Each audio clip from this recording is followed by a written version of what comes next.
Итак, BMW iX, но не самый простой, а самый топовый, М60. Скоро выйдет на канале обзор на него. Обязательно подписывайтесь, чтобы не пропустить. Я думаю, что это интересная машина. Он самый мощный, у него больше 600 лошадиных сил. Но есть одна проблема. Послушайте звук.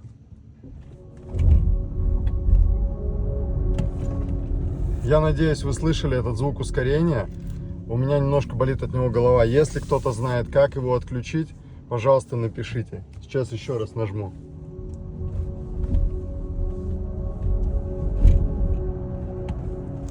Такой орган. Но болит голова, к сожалению, и нужно уже что-то с этим делать. Я пока не разобрался, как его выключить. Знаю, как настроить там звуки, все, но этот звук пока не понимаю.